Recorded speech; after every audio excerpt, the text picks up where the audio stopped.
오늘 예배 자리에 참석하신 우리 모든 성도님들을 주님의 이름으로 축복하면서 우리 옆 사람과 인사를 하는데, 오늘은 우리가 말씀과 비추어서 인사하겠습니다. 이렇게 인사합니다. 바쁠수록 하나님과 친밀해집시다.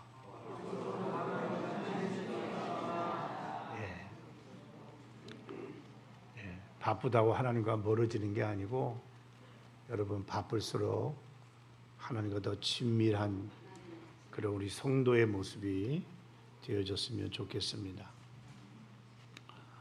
주님께서는 이 땅에 계실 때에 참 많은 말씀을 주셨어요. 그런데 주님께서 이 땅에 계셨을 때에 그 3년 동안의 공생의 기간, 주님이 하신 일은 우리가 잘 알듯이 전도였죠. 왜 전도에 온 힘을 기울이셨는가? 그것은 한 영혼이 천하보다 귀하기 때문이었습니다. 그러므로 교회에 가장 중요한 사명이 있다면 그것은 한 영혼을 하나님 아버지 앞에 인도해서 하나님의 자녀가 되게 하는 것인 줄로 믿습니다. 제가 지난 시간에 이 본문의 말씀을 가지고 말씀을 했지만은, 여러분, 예수를 믿는다는 것은 단순히 교회를 다닌다는 것이 아니라고 그랬습니다. 우리가 교회는 다닐 수 있어요. 종교 생활도 할 수 있습니다.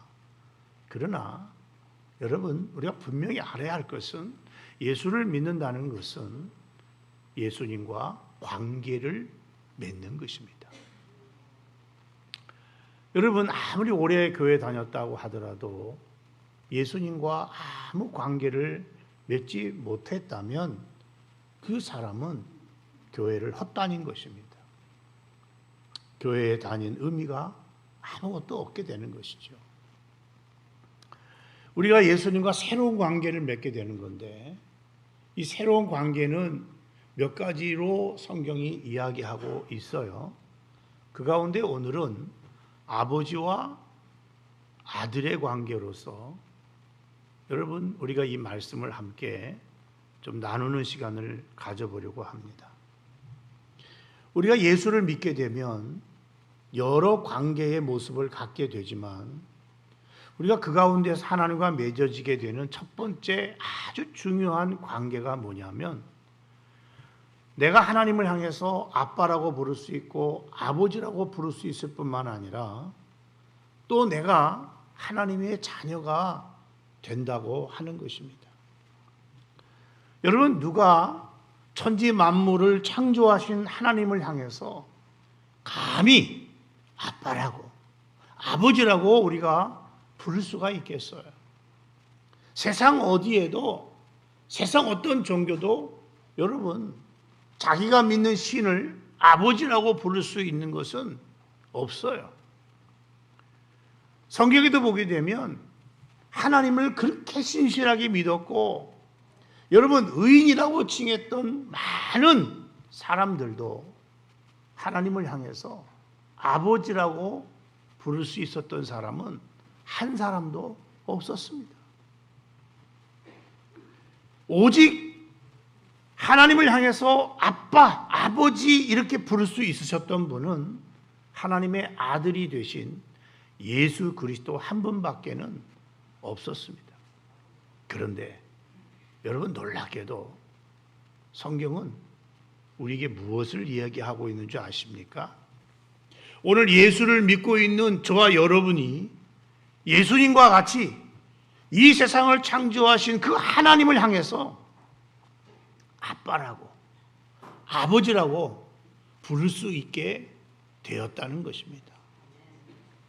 그것은 15절에 보면 주의 영을 받지 아니하고 양자의 영을 받았기 때문이라고 성경은 말씀하고 있습니다. 그렇습니다.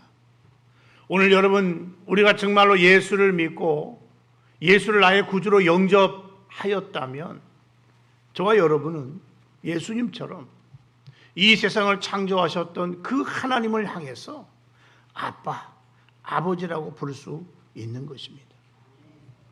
예수를 믿는다는 것, 예수를 믿게 되면 가장 먼저 성경은 뭘 얘기하냐면 법적으로 의롭다함을 받게 된다고 했어요.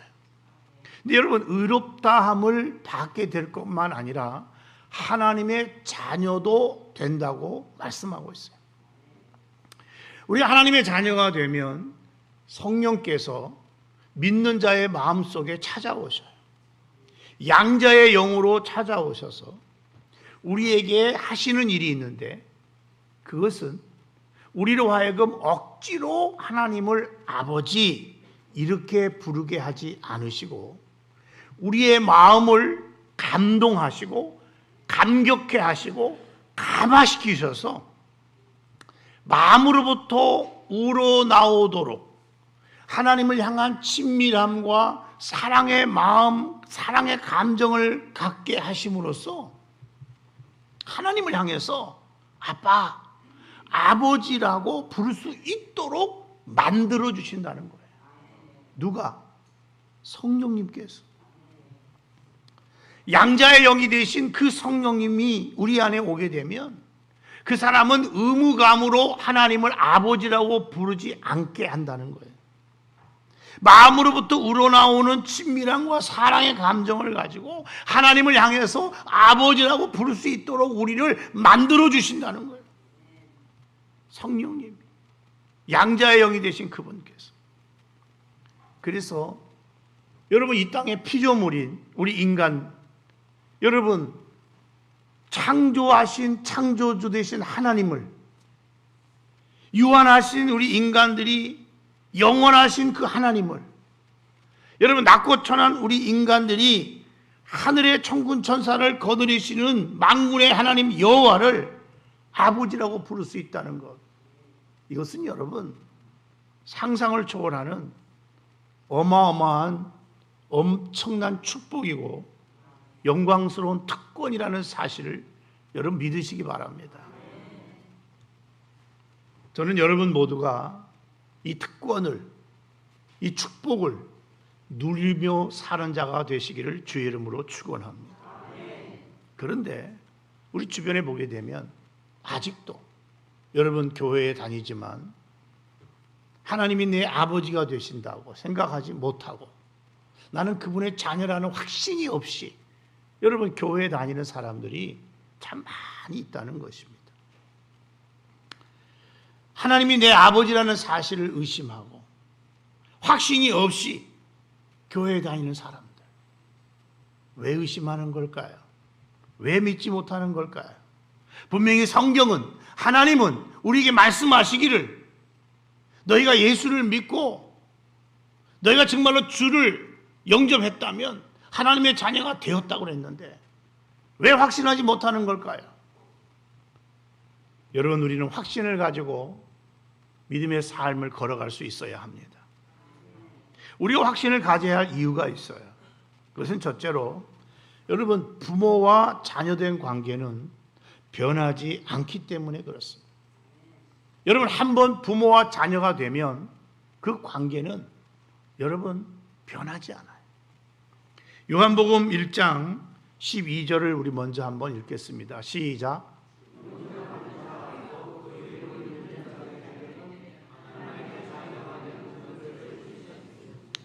예수님이 하신 말씀인데 예수님이 뭐라고 말씀하고 있냐면은 앞으로 먼 훗날에 너희가 천국에 들어오게 되면, 아니 너희가 이 땅을 살아갈 때에 너희 믿음이 아주 큰 믿음으로 성장하게 되면 그날에 하나님의 자녀가 되는 권세를 가지게 될 거다, 그렇게 말씀하지 않으셨어요. 뭐라고 말씀하고 있느냐? 우리가 예수님을 나의 주님으로, 구주로 영접하는 순간, 주의 이름을 믿는 순간 하나님께서 우리에게 자녀된 권세를 주셨다는 거예요. 이미 주셨다는 거예요. 앞으로 자녀가 될 것이다가 아니에요. 미래형으로 말씀하지 아니하고 이미 믿는 순간 주셨다는 거예요. 주셨다는 말은 과거형이에요.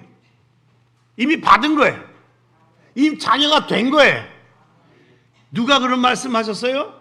예수님이.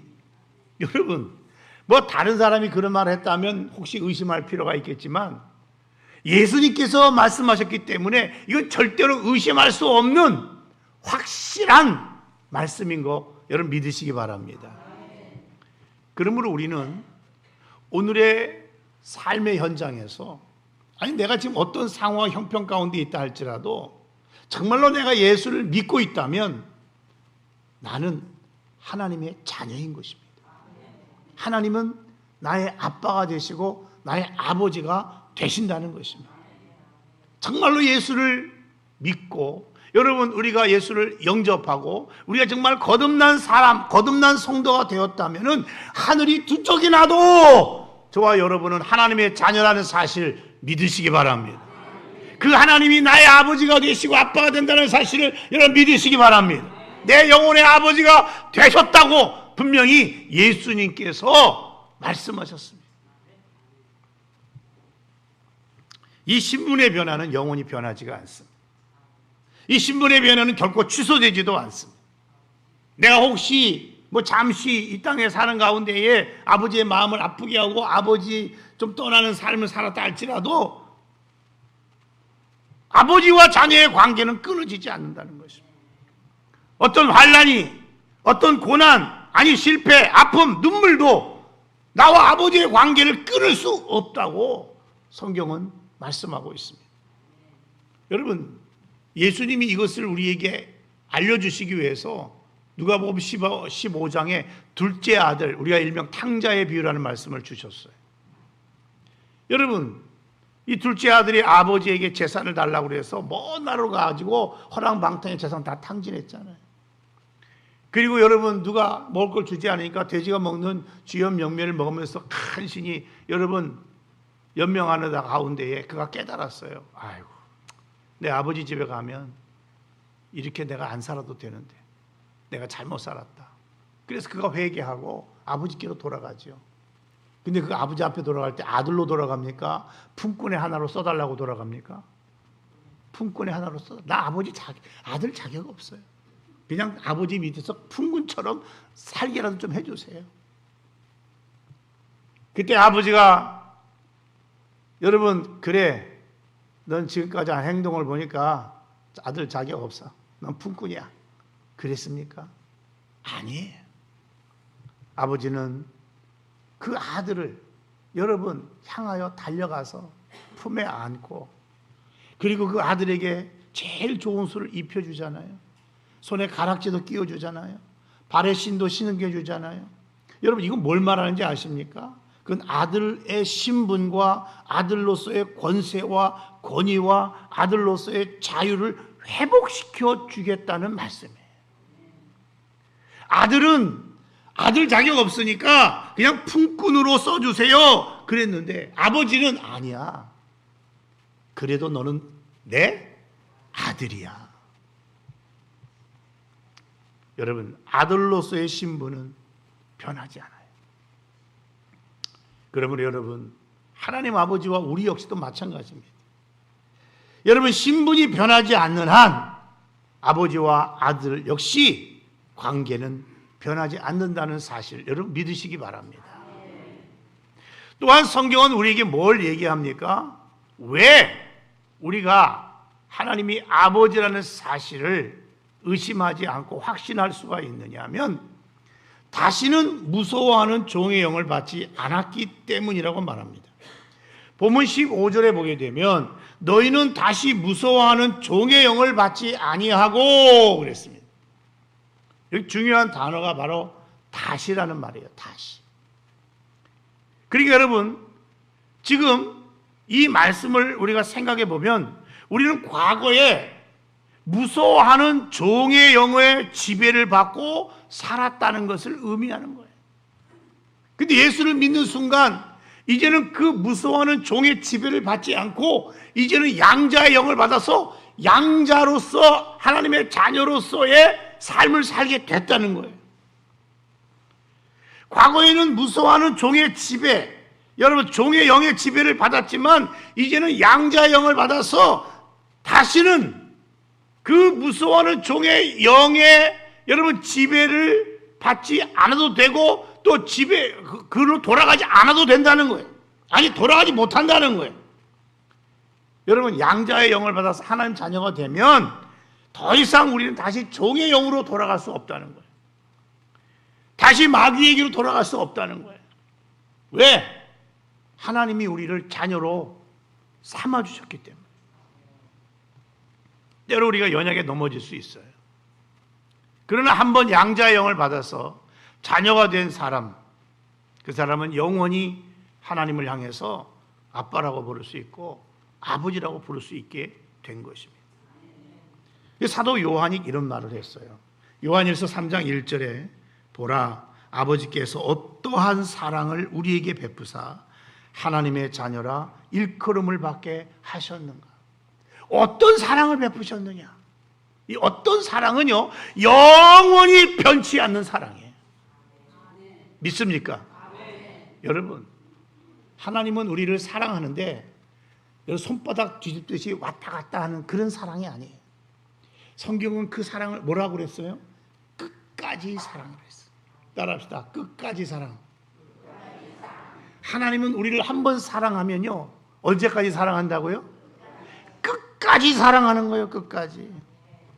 그리고 2절에 뭐라 그랬냐면 우리가 지금은 하나님의 자녀라.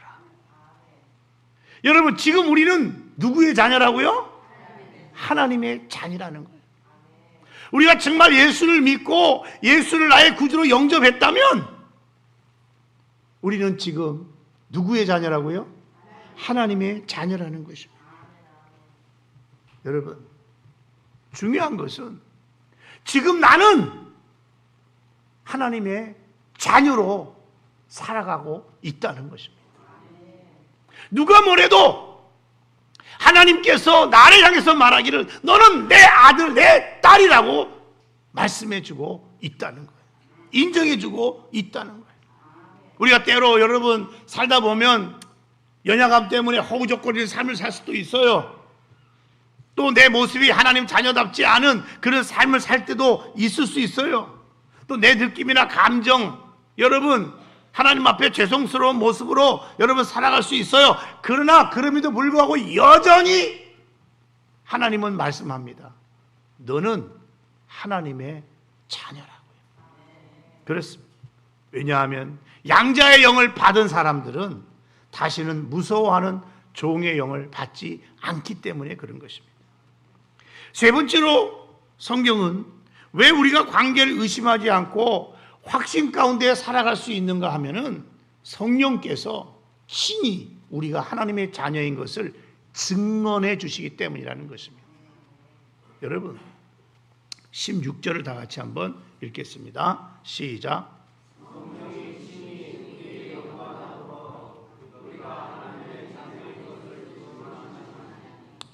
여러분 내가 내 스스로 난 하나님의 자녀다 그러면 하나님의 자녀냐? 그렇지 않아요. 내가 아무리 우겨도 여러분 그 누군가가 여러분 하나님의 자녀라는 사실을 여러분 인정해주고 증언해줘야 돼요. 근데 그 증언해주는 분이 믿을 수 있는 분이어야 돼요. 법적으로는요 우리가 잘 알듯이 변호사가 여러분 책임지고 증언해주면 돼요. 마찬가지로 여러분 그것을 누가 증언해 주냐면 오늘 성경은 말하기를 성령께서 그랬어요. 근데 여러분 성령이 누구예요? 하나님이죠. 성령 하나님이 증언해 주신다는 거예요. 우리 영과 더불어서 우리가 하나님의 자녀인 것을 증언해 주신다는 거예요. 내 안에서 내 마음속에서 나를 하나님의 자녀라고 증언해 주신다는 거예요. 대신 말씀해 준다는 거예요. 이 사람 하나님의 아들 맞아요. 이 사람 하나님의 딸 맞아요. 여러분 증명해 준다는 거예요. 인정해 준다는 거예요. 밝혀준다는 거예요. 누가? 내 안에 계신 성령님께서. 그럼 내 안에 성령님이 오셨느냐 안 오셨냐는 어떻게 알 수 있느냐? 내가 예수를 믿고 예수를 영접하면 그 순간 성령이 우리 안에 반드시 들어오게 돼 있어요. 그 성령님이 내 안에 오셔가지고 나를 향해서 말하기를 너는 하나님의 아들이야, 너는 하나님의 딸이라고 증언해 주신다는 거예요. 인간이 증언하는 게 아니에요. 사람이 증언하는 게 아니에요. 내 안에 계신 성령님께서, 하나님께서 내가 양자의 영을 받아가지고 하나님을 아빠, 아버지라고 부를 수 있도록 하나님이 내 아버지가 되신다고, 내가 그분의 자녀라고 증거해 주신다는 거예요. 누가? 내 안에 계신 누가? 성령님께서. 그 성령님은 오늘도 지금도 나를 향해서 증언해 주고 계십니다. 믿습니까? 성경이 그걸 얘기하고 있어요. 하나님의 말씀이 그걸 얘기하고 있다는 거예요. 내 안에 있는 영과 더불어 성령이 함께 나를 향해서 말씀하고 있다는 거예요. 너 사랑하는 아들, 사랑하는 하나님의 딸이야. 때로 내가 연약에 쓰러졌다 할지라도, 또 사탄의 참소가 끊임없이 계속돼도, 때로는 힘들고 지켜 낭망할 때도, 넘어질 때도, 여러분 찬양의 가수처럼 일어날 힘 전혀 없을 때에도, 나에게 실망하며 내 자신 연약해 고통 속에 눈물 흘릴 때도 내 안에 계신 성령 하나님께서 나의 영과 더불어 나를 향해서 말씀을 하셔요. 뭐라고 말씀해요? 너 사랑받는 하나님의 아들 맞아. 너 하나님의 사랑하는 딸 맞아. 너는 내 사랑하는 아들, 너는 내 사랑하는 딸이라고, 오늘날 내가 너를 낳았다고 누가? 성령님께서 그렇게 말씀해 주신다는 거예요. 그러므로 여러분, 성령이 그렇게 나에게 증언해 주시고 또 하나님의 말씀이 그것을 나에게 말씀해 주신다면, 여러분, 우리는 하나님을 믿어야 돼요. 예수님을 믿어야 돼요. 그래서 예수님이 그랬잖아요. 하나님을 믿으니 또 나를 믿으라. 여러분, 뭘 믿고 있어요? 우리가 하나님을 믿는 거잖아요. 예수님을 믿는 거잖아요. 그 예수님이 뭐라고 그랬어요? 하나님을 믿으니 또 나를 믿으라. 하나님의 말씀도 믿는다면 내가 한 말도 뭐하라? 믿으라. 그 예수님이 한 말이 뭐요? 우리가 예수님을 믿고 영접했다면 성령이 우리 안에 오셔서 그 성령이 우리 안에서 내가 하나님의 자녀인 것을 증언해 주신다는 거예요. 성령께도 증언해 주시는 거예요. 여러분, 성삼위 하나님께서 동시에 나를 향해서 말하기를 너는 하나님의 자녀야. 이제부터 나는 너의 아버지가 되신다. 여러분, 말씀하고 있다는 거예요. 그렇다면 우리가, 여러분, 하나님의 자녀라는 이 확신을 가지고 당당하게 살아가야 될 줄로 믿습니다. 그런데 왜 여러분 오늘날 교회 다니는 사람들 가운데 하나님을 향해서, 내가 하나님의 자녀임에도 불구하고 하나님을 향해서 아빠라고도 부르지 못하고 아버지라고도 부르지 못할 뿐만 아니라 하나님의 자녀된 특권을 가지고 있음에도 불구하고 여러분 누리지 못하고 살아가는 사람들이요, 얼마나 많이 있는지 몰라요. 왜 그렇게 살아가는지 모르겠어요. 여러분, 젊은이들이 쓰는 말 가운데 이런 말이 있죠. 쪽팔리게 살지 말라. 정말 여러분, 예수 믿는 사람들 가운데 보면 쪽팔린 사람들이 너무 많아요. 여러분, 세상 사람들 앞에서 당당하지 못한 사람들이 너무 많아요. 자신이 예수 믿는 사람이라는 것을 숨기고 부끄러워하고 감추고 그렇게 살아가는 사람들이 많아요. 여러분, 우리가 세상 사람 앞에 당당해야 돼요. 세상 사람 앞에서 내가 예수 믿는 사람이라는 것을 분명하게 드러낼 수 있어야 돼요. 나는 하나님의 자녀다. 그 하나님이 내 아버지가 되신다.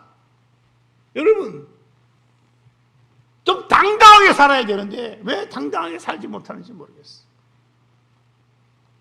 너무 여러분 쪽팔리게 살아요. 근데 여러분 이거 아십니까? 예수님께서 이런 말씀하셨어요. 너희가 세상 속에서 살아갈 때에 나를, 예수님을, 예수를 부끄러워하면, 예수 믿는 걸 부끄러워하면 너희가 장차 내 앞에 설 때에, 하나님 앞에 설 때에 나도 하나님 아버지 앞에서 너희들을 어떻게 하겠다? 부끄러워하겠다. 너희가 나를 창피하게 생각한 것처럼 나도 너를 하나님 앞에서 창피하게 생각하겠다. 그렇게 말씀하셨어요. 여러분, 예수 믿는 게 부끄럽습니까? 내가 하나님의 자녀라는 것이 부끄럽습니까? 아니, 여러분, 내가 교회 다니는 것이 창피합니까? 내가 하나님의 자녀라는 것이 창피합니까? 내가 하나님의 아들, 딸이라는 게 창피합니까? 세상 사람들은요, 대통령 자녀만 돼도요, 그 자녀들이 얼마나 당당한지 몰라. 재벌의 자녀만 돼도요, 얼마나 당당한지 몰라. 그런데 여러분, 우리는 대통령이 아니라, 재벌 아니라, 천지 만물을 창조하신 하나님의 자녀가 됐는데, 그 하나님을 부끄러워하고, 그 예수님을 부끄러워하고, 창피하고, 숨기고 사는 사람들이 너무 많아요. 여러분, 당당하지 못하고, 쪽팔리게 사는 사람들이 너무 많아요. 물론 우리 교회 안에는 그런 사람이 한 사람도 없는 줄로 믿습니다. 여러분, 좀 당당해 봅시다.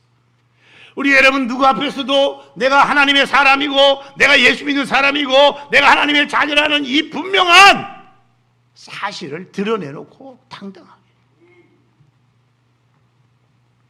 교회 목사들 중에도 보면요, 여러분 교회 차에 무슨 교회 차 안 쓰고 다니는 사람들이 많아요. 그래서 제가 한번 물어봤어요. 어떤 목사님한테. 이거 교회 차 아니에요? 교회 차라. 그럼 교회 차인데 왜 교회 차에다가 무슨 교회 이름을 안 쓰십니까? 하고 물어봤어요. 그때 그 목사님이 씩 웃으면서 아주 조용한 목소리로 뭐라 그러냐면, 이거 타고 다니다가 경찰한테 걸리면 쪽팔리잖아요.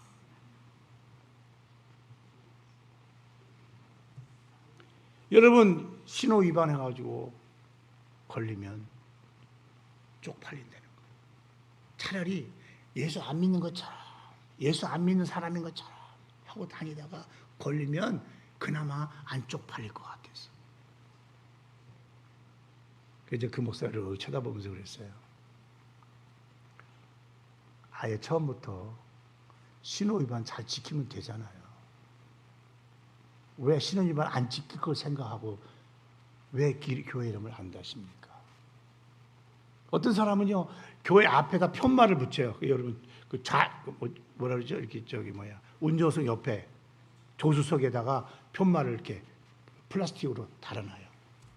평상시엔 달아놓다가 어디 딴 데 갈 때, 놀러 갈 때는요, 그거 딱 편말을 딱 접어놓더라고요. 저는 그것을 보면서, 참, 목사들도 쪽팔리구나. 쪽팔린 목사들도 많구나. 네.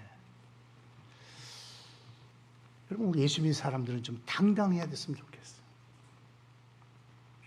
여러분이 세상에서 하나님을 부끄러워하고 예수님을 부끄러워하면 장차 하나님 앞에 섰을 때 여러분 부끄러움 당할 수 있다는 사실을 우리는 기억해야 돼요.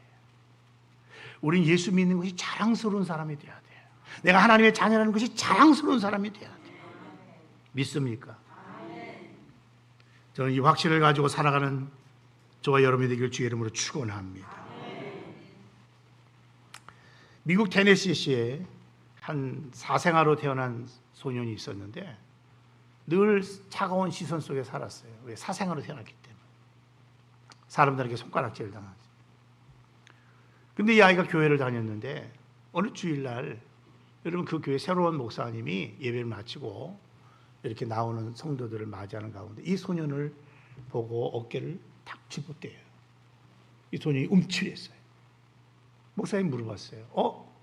너는 누구 아들이야? 이 소년이 말문이 막혔어요. 왜? 자기 출신을 알잖아요. 그래서 아무 말 못하고 가만히 있었더니 목사님이 미소를 지으면서 이렇게 말했답니다. 알겠다. 너 아버지 하나님이시지? 너 아버지 하나님 맞지? 여러분, 그때 이 아이의 마음속에 내 아버지가 누구라고요? 하나님. 그 한마디가 이 소년의 평생의 말씀, 평생을 붙드는 말씀이 됐다는 거예요. 훗날 그 소년이 여러분 미국의 주지사가 된 후에 그렇게 고백했다고 그래요. 그날 목사님이 내 아버지는 하나님이시지라는 그 한마디가 내 인생을 바꿔놨다고. 나의 삶의 삶을 바꿔놨다고. 여러분의 아버지 누구십니까?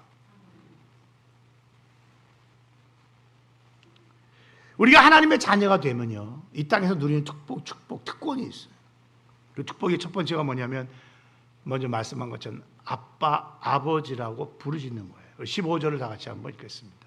15절 시작.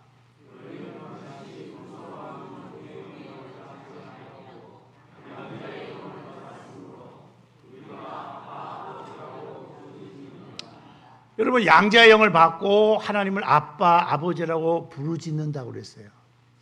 근데 여러분, 성경이 말씀을 잘 주목할 필요성이 있어요.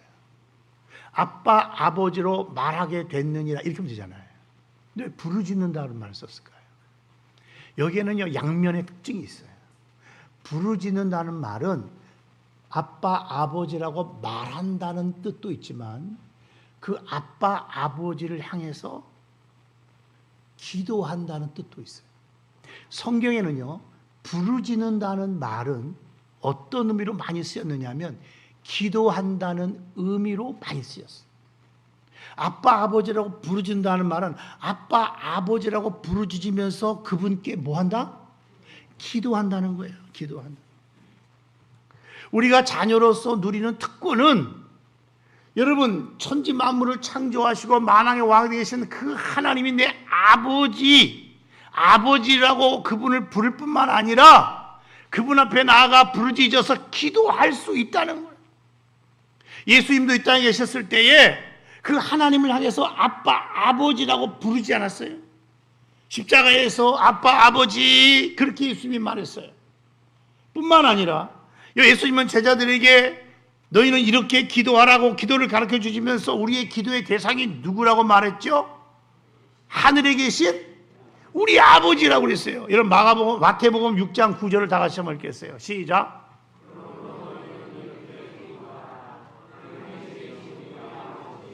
하늘에 계신 우리 아버지가 누구요? 창조주 하나님이죠. 믿습니까? 원래 기도는요, 반드시 대상이 있어야 돼요. 대상이 없이 하는 기도는요, 그것은 독백에 불과한 것이죠. 근데 예수님 우리 기도의 대상이 누구라고 말씀했느냐면 하늘에 계신 아버지, 즉 하나님이라는 거예요. 우리가 하나님의 자녀가 되면 하나님을 아버지라고 부를 뿐만 아니라 그 하나님의 아버지를 향해서 기도할 수 있는 특권을 갖게 된다는 말씀인 것이죠. 근데 여러분, 하나님을 향해서 아빠라고 아버지라고 부를 수 있을 뿐만 아니라 그분 앞에 기도하게 되면 하나님이 주시는 약속이 있는데 그게 뭐냐? 마태복음 7장 9절 10절 11절을 다 같이 한번 읽겠습니다. 시작.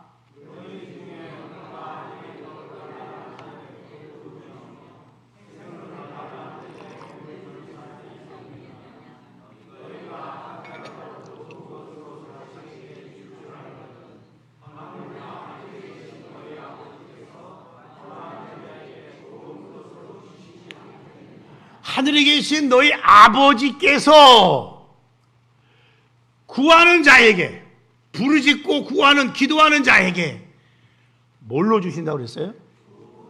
좋은 것으로 주신다. 여러분, 우리의 기도에 응답하실 뿐만 아니라 가장 좋은 최고 최상의 것으로 응답해 주신다. 이 얼마나 놀라운 약속이요, 얼마나 놀라운 은혜며 얼마나 놀라운 축복입니까? 이게 자녀된 자의 특권이에요. 여러분, 우리가 하나님을 아버지라고 부르짖으면서 기도하면 하나님이 우리에게 가장 좋은 것으로 응답해 주시고 여러분 주신다는 거예요. 여러분 믿습니까? 말씀을 맺겠습니다. 여러분이 정말로 예수를 나의 주님으로 믿고 계십니까?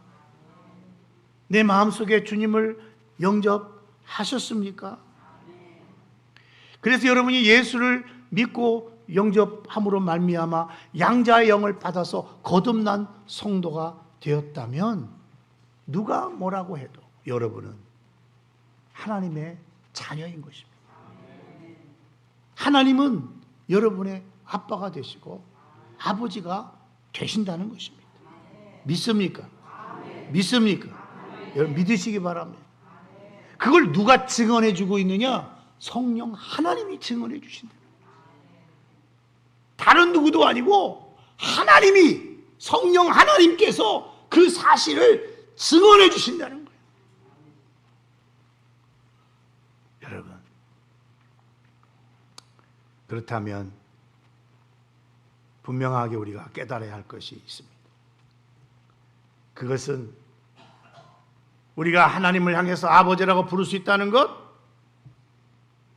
이게 얼마나 큰 축복이고, 더 나아가서 하나님의 나라, 천국을 우리가 영원히 기업으로 여러분 받게 되고 누릴 수 있다는 것, 여러분 믿으시길 바랍니다. 저는 여러분이 이 놀라운 특권과 이 놀라운 축복, 영광스러운 이 축복을 모두가 다 누릴 수 있기를 주의 이름으로 축원합니다. 축원합니다.